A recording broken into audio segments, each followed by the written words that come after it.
viewers. This is Bhavna Bhatia and I welcome you all to the 19 Influencers Talk on COVID-19 series.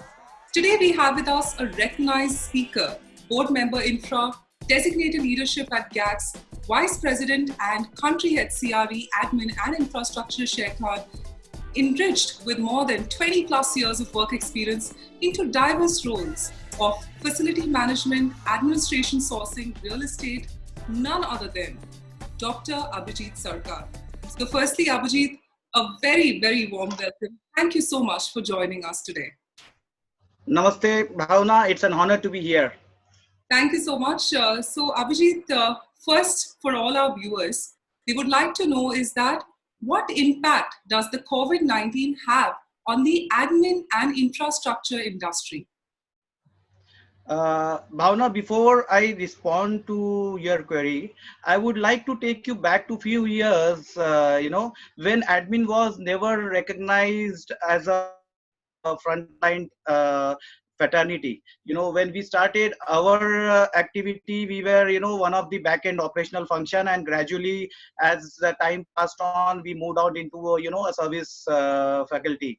But gradually in last couple of months, admin has gained the title of community scientist as of today, because the way admin and facility fraternity has performed in this crisis is really phenomenal, because this was really unprecedented and nobody was even aware that what could happen, because all said and done you get a notification that from tomorrow there is going to be a lockdown instruction. But then when there is a lockdown, it means it's a lockdown. You are not able to move from your home at all. So you have a business continuity. So, all your plans fail if you are not prepared. So, we as an admin fraternity have been working very closely ever since we saw these, issues coming up in China. Then we follow other European countries and we understood, what kind of trends they are following and what could happen in India as well. So having said that, we have proactively taken a measure to ensure that, the facilities are equipped with such a way that they are always up and running. So unless you have a disaster recovery plan in place, you will not be able to handle or cope up with this. So having said that, there is a major paradigm shift of definition, because it is not merely a planning. It is a planning considering what can happen after 10 days. We have encountered a situation that every new day, every new notification comes in, but you should have your preparedness to ensure that, you are able to honor those without prejudicing any compliant fact, but at the same time ensuring that your business is up and running. So one portion talks about your employee transportation, because some of the companies were allowed to move few of their staff from their office, from their residence to offices. At the same time, you were also responsible to demark your building, restrict your building, and to ensure that you make other employees work from home in an efficient way. We have seen a situation where work from home was already in vogue, but not in a duration what we have encountered now. So at those time also, when crisis arose few years back or maybe a decade back, there were BCP invoked, but at the same time it was not so intense, and BAU was as usual, and the restoration happened in a week's time, and that's it. But today it has given a very challenging task to every and admin and fraternity professional to ensure that they are able to keep their employees morale high in terms of all aspects, and to ensure that maximum population of your company is up and running. At the same time, when you are transporting your employee to your office, they have the sense of hygiene, they have the confidence of hygiene, they have confidence in you, of you bringing them to your workplace. They should know that if I am traveling from home to the office, there is an exposure, there is a threat. In spite of risk, I am coming to my office. It's only because my admin guy has taken enough precaution to ensure that he provides me a safe workplace. Safe workplace has gone much beyond what it used to be earlier.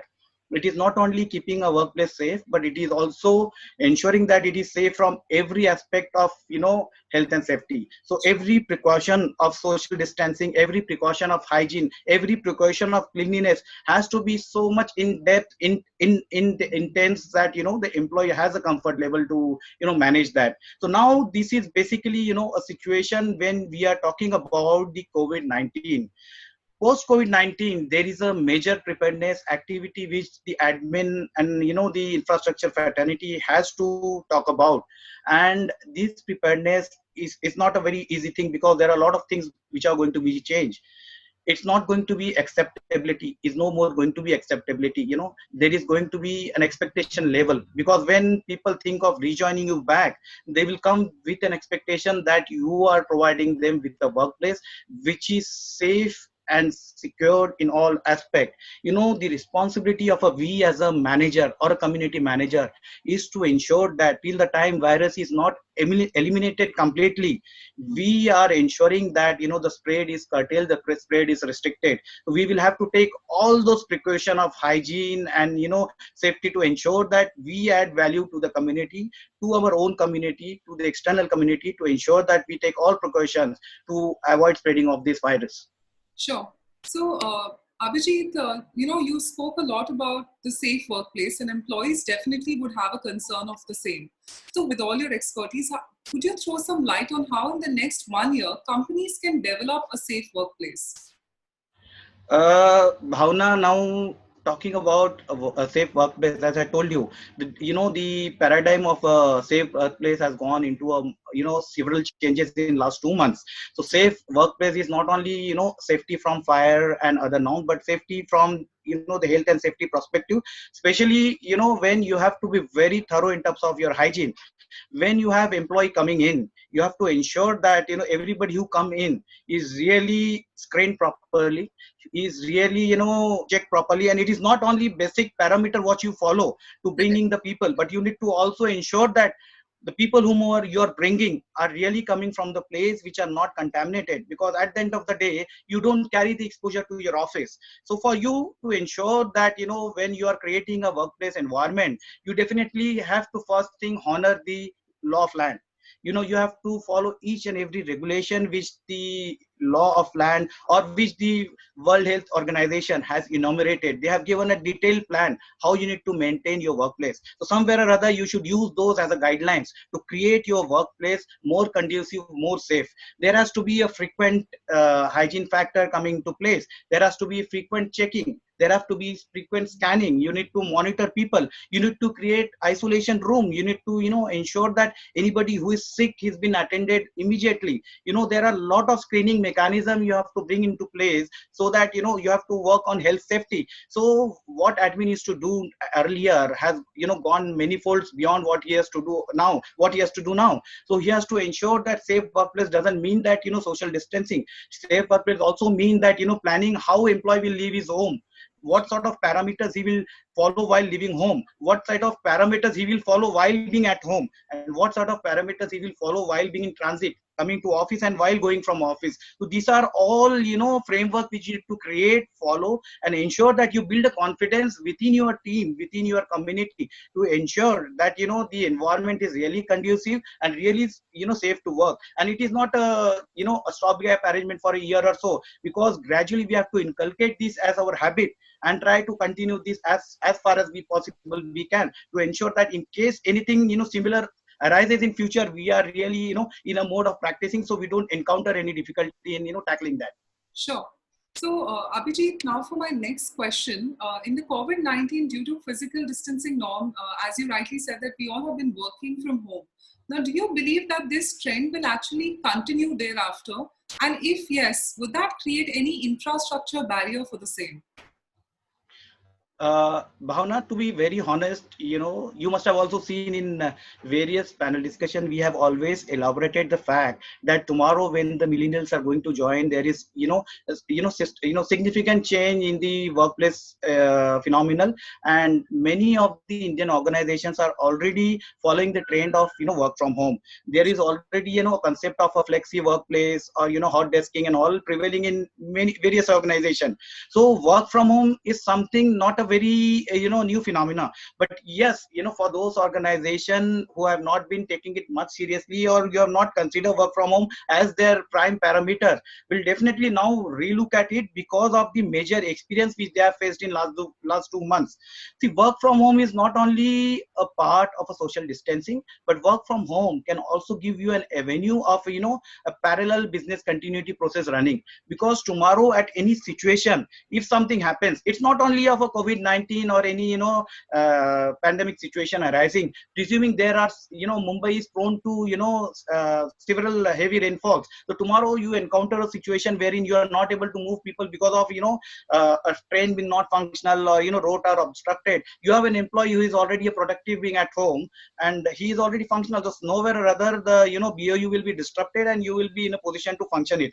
Situation has given a really good experience to most of the corporates to understand that what could be the best possible advantage of work from home. But at the same time, it's also important to understand what was the strength and weakness which everybody encountered during this period. There has to be a detailed SWOT analysis which needs to be done. And when you do a work from home analysis, or identify people on work from home, you need to ensure that you really create a conducive environment for them, to ensure that work from home really gives him the pleasure of a workplace. Because of the technology barrier, or because of any other barrier, it should not happen that employee should feel demotivated or he is not able to perform. But at the same time, you need to also ensure that work from home cannot be a policy which can be continued in depth. So it's not that person who is identified on a mode to be work from home cannot be kept isolated throughout. So somewhere or other there has to be some rotation process or policy to be in place,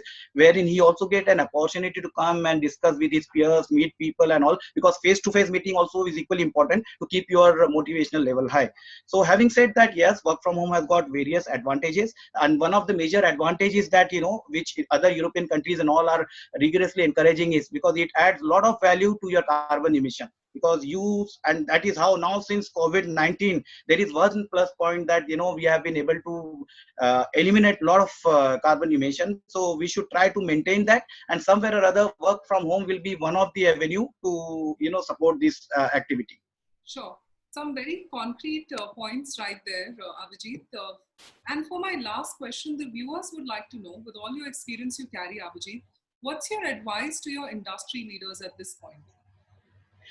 Firstly, Bhavna, I would like to congratulate and appreciate the every admin and infrastructure leader, because they have demonstrated an excellent epitome of leadership. Because of this kind of leadership, the way the organizations have been able to manage the BAU in last 2 months would not have been possible. So now I will not say it's an advice, but then what I have learned during this phase of 2 months is basically to believe in the fundamental of faith in yourself, faith of people in you. So now if I have to distribute this word faith, I will have to break it into individual alphabetical definition. If I have to start from word F, means I will have to be more flexible. If I have to talk about word A, I have to be more accessible. Then if I have to talk about word I have to be inspirational leader to my community and to the entire community as well. T stands for thankfulness, because I have to be thankful to everybody who is supporting me as well as the organization in this drive. And at the end of the day, it is the health which is prime and foremost important, to take care of your health and take care of the health of your community and the fraternity members.